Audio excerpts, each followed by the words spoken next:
Khamenei साहब झुके नहीं, मरना स्वीकार किया उन्होंने। तो ऐसे होते हैं। मैं तो बिल्कुल ईरान के साथ हूँ, हमारा भारत ईरान के साथ खड़ा हुआ है, ईरान हमेशा से हमारे साथ खड़ा रहा। डूब मरना चाहिए ऐसे मुसलमानों को। वो मुसलमान ही नहीं है, वो मुसलमान ही नहीं है। असली मुसलमान वो है जो आज शहादत के लिए इबादत भी कर रहा है, उन जो शहीदी दी है खामनेई साहब ने, और जो डट के खड़ा हुआ है। उन जैसे बुज़दिलों की क्या ही बात करें। क्या धमकी देगा सऊदी अरब, खुद डरा हुआ है। अभी देखा नहीं एयरबेस कैसे उड़ा दिए, 4 से 5 एयरबेस उड़ा दिए। वो खुद डरा हुआ है, डरपोक कहीं का। उसका तो खुद बैंड बजने वाला है। अब क्या सऊदी अरब, उसका मुस्लिम देश ईरान के साथ इसलिए नहीं आ रहे क्योंकि वो डरपोक है, बुज़दिल है। उसे लग रहा है बिजनेस खत्म हो जाएगा, क्योंकि अब वो बिजनेस और उसकी तरफ अग्रसर है। उनको अपनी कौम के लोग नहीं दिख रहे हैं, उनको ये लोग नहीं दिख रहे हैं, उनको मुसलमान शब्द जो है समझ नहीं आ रहा है। वो अय्याशियों में डूबे हुए हैं। खामनेई साहब की नाम लेना ही इतनी बड़ी शहादत है कि जब अंधभक्त बोल रहे हैं उनके पैरों की धूल भी नहीं है। रमजान का पाक महीना चल रहा है और वो कह रहे हैं 72 हूरों के पास पूरी इबादत कर ली उन्होंने। जब वो पड़े मिले हुए थे वहां पर, जब लेटे हुए थे, उनके हाथ देखे थे, अल्लाह को याद करते हुए वो पाए गए। तो सबसे बड़ी इबादत उन्हें मिली है और इस रमजान के पाक महीने में उनकी जो है शहादत हुई है, शहीदी हुई है। तो ये अंधभक्त उनके पैरों की धूल भी नहीं है। 86 साल का वो एक आदमी, वो शख्स जिसको मारकर जो खुश हो रहे हैं अंधभक्त और उनके पापा खुश हो रहे हैं ना, जो बोल रहे हैं कि भाई इस आदमी को हमने, वो ढाल था ईरान की, वो ढाल था देशों की। अब जो है 8 देश घबरा रहे हैं, खत्म होने वाले हैं, घबरा रहे हैं, क्योंकि अब जो है ईरान रुकने वाला नहीं है। आपको अगर सच्चाई बता दूं, और ये अंधभक्त कहाँ से आए हैं, कहाँ से आए हैं, कौन है ये अंधभक्त? अंट संट चिंटू बोलते फिरते हैं, इनको कुछ पता नहीं है, इतिहास का पता नहीं है। खामनेई साहब का नाम लेना ही मैं कह रही हूँ शहादत है, इबादत है। कह रहे तानाशाह का अंत हो गया। कौन कह रहा है तानाशाह का? तानाशाह तो अभी देखिए नेतन्याहू, उसका अंत होगा। तानाशाह बैठा है ट्रंप, उसका अंत होगा। जितने भी ये तानाशाह आए हैं, गाजा पट्टी को जिस तरीके से इन्होंने वीरान कर दिया, जो लोग कह रहे हैं, अटकलें लगा रहे हैं कि इसी तरीके से वीरान नहीं होने वाला है। शिया की एक जो खासियत है वो ये है कि वो शहीद हो जाएगा, लेकिन ऐसे बुज़दिल होके झुककर मरेगा नहीं, शहीद हो जाएगा सामने से वार करने। और ये जो पीछे से वार किया है उनके ऊपर, तो ये कितने बड़े बुज़दिल हैं। दुनिया में 50 से ज्यादा मुस्लिम कंट्री है, लेकिन ईरान के साथ कोई नहीं आ रहा था। ईरान के साथ सब खड़े हुए हैं, हमारा भारत खड़ा हुआ है ईरान के साथ। वो बात अलग है कि हमारे प्रधानमंत्री मोदी जी एक ट्वीट नहीं करते हैं, लेकिन पूरा भारत खड़ा हुआ है। आपने वो तस्वीरें नहीं देखी? महाराष्ट्र से, मुंबई से, लखनऊ से, कश्मीर से, तमाम जगहों से ऐसी तस्वीरें आ रही थी कि शोक मनाया जा रहा था, उनकी शहादत को इबादत की जा रही थी। आपने ये तस्वीरें नहीं देखी क्या? पूरे भारत में मैं कह रही हूँ कि अब जो है जलजला आने वाला है, जलजला आने वाला है। और नेतन्याहू जैसे जो बैठे हैं बुज़दिल, जो पीछे से वार करते हैं। और ये देखिए कि खामनेई साहब झुके नहीं, मरना स्वीकार किया उन्होंने। तो ऐसे होते हैं, ऐसा होना चाहिए। ये चिंटू मिंटू आते हैं पता नहीं कहाँ से अपने आप को वायरल करने के लिए, 2-4 कांड करते हैं। ये सड़क मुसलमानों के लिए नहीं है, अंट संट जारी करते हैं। अब जो है ये ध्यान रखिए, शिया और सुन्नी एक हो चुका है, फतवा जारी कर दिया तो ये भागते फिरेंगे। लेकिन ईरान में जश्न मना रही है महिलाएं। कौन सी महिलाएं जश्न मना रही है? आप मुझे बताइए, तस्वीरें दिखाइए मुझे। जो कौन सी, कहाँ से आ रही हैं? जो मिल गई मिला भाई, ईरान से ऐसी कोई तस्वीर नहीं आई है। जो कनाडा बस गई है जाकर, उन जैसी वहां पर सिगरेट फूकते हुए जो तस्वीरें, उनकी तो बात ही मत करिए। उनके लिए तो ईमान धर्म क्या ही चीज है। लोकतंत्र तो आएगा ही। ये बिल्कुल आपने सही बात कही है, इन्होंने सही सवाल कहा है कि लोकतंत्र तो आएगा ही, क्योंकि इन जैसे जो नेतन्याहू जैसे, ट्रंप जैसे जो बुज़दिल बैठे हुए हैं, कायर बैठे हुए हैं, जो पीछे से वार करते हैं, अब जलजला तो आएगा ही। मैं कह ही रही हूँ, लोकतंत्र आएगा, अब हकीकत में लोकतंत्र आएगा। और इन जैसे लोग अब जो है मिटा दिए जाएंगे। 8 देश घबरा रहे हैं, एक अकेला ईरान खड़ा हुआ है दीवार बनके, ऐसी ढाल बनकर। और रमजान में कहा भी जाता है ना, रमजान का मतलब क्या है? एक ऐसी ढाल बोला है ना। कौन है? मोहम्मद साहब ने कहा है, पैगंबर मोहम्मद साहब ने कहा है ना कि एक रमजान का शब्द जो है वो एक ढाल है। और इबादत का महीना चल रहा है, सोचिए उनको तो इबादत मिल गई। आप ईरान के साथ हैं? मैं तो बिल्कुल ईरान के साथ हूँ। हमारा भारत ईरान के साथ खड़ा हुआ है। ईरान हमेशा से हमारे साथ खड़ा रहा। उसने तेल का जो है सोर्स हमें दिया और भी सोर्सेज हमारे लिए खड़ा रहा। अमेरिका की बिल्कुल तानाशाही चल रही है और हमारे जो प्रधानमंत्री जी है उनसे मिलते हैं और मोदी जी कहते हैं फादर और मदरलैंड की तो बात ही मत करो।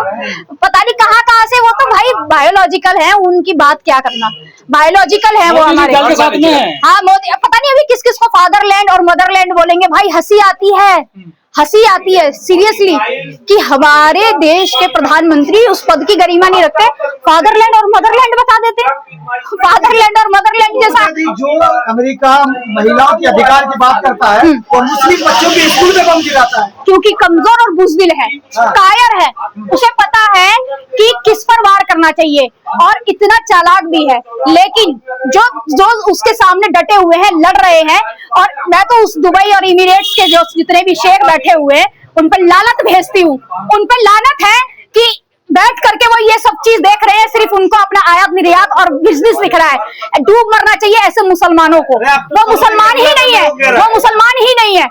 असली मुसलमान वो है जो आज शहादत के लिए इबादत भी कर रहा है, उन शहीदी दिए खामनेई साहब ने, और जो डट के खड़ा हुआ है। उन जैसे बुज़दिलों की क्या ही बात करें। अभी आपने सवाल क्या किया था, दोबारा से अभी बताइए। मैं उसी क्या धमकी देगा? सऊदी अरब खुद डरा हुआ है। अभी देखा नहीं एयरबेस कैसे उड़ा दिए, 4 से 5 एयरबेस उड़ा दिए। वो खुद डरा हुआ है, डरपोक कहीं का। उसका तो खुद बैंड बजने वाला है। अब क्या सऊदी अरब, उसका आपने युद्ध पोत नहीं देखा? अब्राहम लिंकन को जल समाधि में समाप्त कर दिया। ऐसे ही धीरे धीरे सब समाप्त होने वाला है।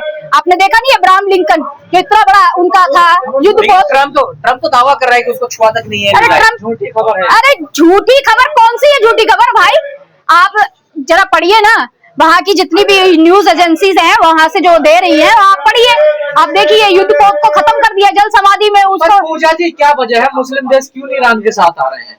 मुस्लिम देश ईरान के साथ इसलिए नहीं आ रहे क्योंकि वो डरपोक है, बुज़दिल है, उसे लग रहा है बिजनेस खत्म हो जाएगा। क्योंकि अब वो बिजनेस और उसकी तरफ अग्रसर है।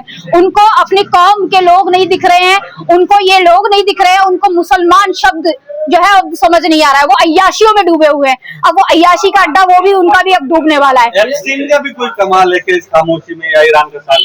बिल्कुल एप्स्टीन तो जो फाइल आई है आपको पता ही होगा कि किस तरीके से अच्छे लोग जो पदाधिकारी लोग हैं उनके नाम सामने आ रहे हैं। और आपने देखा नहीं बिल गेट्स ने कबूल कर लिया कि हाँ मेरे रूसी महिलाओं के साथ संबंध थे, कबूल कर लिया ना। ऐसे ही धीरे धीरे और भी लोग कबूल करेंगे। इतने घिनौने इंसान के साथ ऐसे लोगों के नाम आ रहे हैं भारत के, हमारे की साबित हो गया फोटो आने से। लेकिन जिन्होंने अभी बयान दिए अभी तक जो सामने आए हैं, जिनका सब चिट्ठा खुल रहा है धीरे धीरे, वही डर है लोगों को। लेकिन खामनेई साहब के शहादत के बाद क्या ईरान खत्म हो गया, ईरान कमजोर हो गया?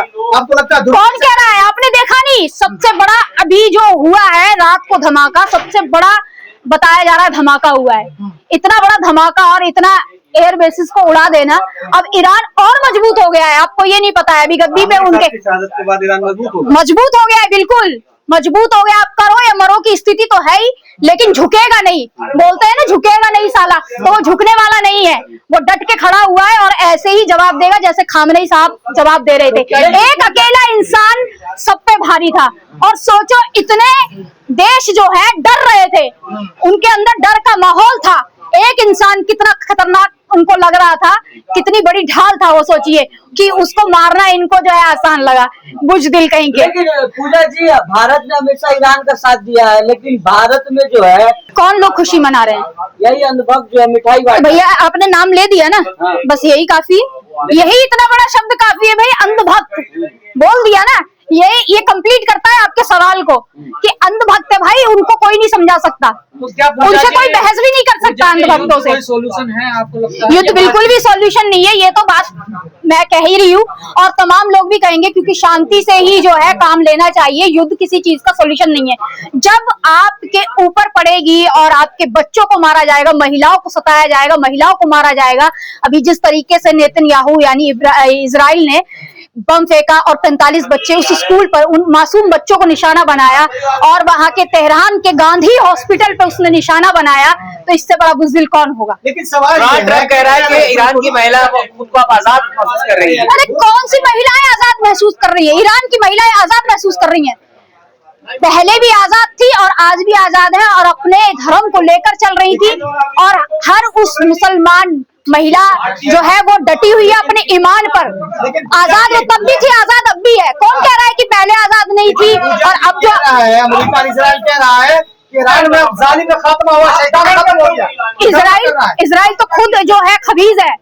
खबीज का शब्द बोलते हैं ना, क्या दज्जाल बोलते हैं ना आपके उसमें, तो वही है, वो वही इतना बड़ा वो खुद है।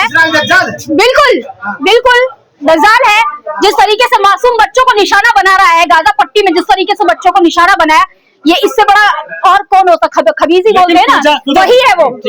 लेकिन भारत के मुसलमान क्यों छाती पीट रहे हैं? ये तो पहले से यहाँ पे परेशान है। भारत में नहीं देख रहे। एक मिनट, भारत का मुसलमान भी मुसलमान है, वहाँ का मुसलमान भी मुसलमान है, क्योंकि वो भारत के हैं। और सबसे बड़ी बात, भारत के साथ ईरान खड़ा था, खामनेई साहब खड़े थे, और हमारे रिश्ते बहुत अच्छे रहे हैं हमेशा से ईरान के साथ। नहीं, सुन लीजिए, जब कोई एक शूरवीर होता है ना, वीरों के लिए ही जो है रोया जाता है, और शहादत दी जाती है, इबादत दी जाती है, और उनको शहीदी का नाम दिया जाता है। लेकिन मुस्लिम कंट्रियां वहाँ पर खून खराबा लगातार हो रहा है, चाहे अफगानिस्तान हो, चाहे पाकिस्तान हो, चाहे ईरान हो, चाहे फलस्तीन हो, चाहे गाजा हो। आखिर ये जो फैल रहा है खून खराबा मुस्लिम कंट्रियों में, कब रुकेगा?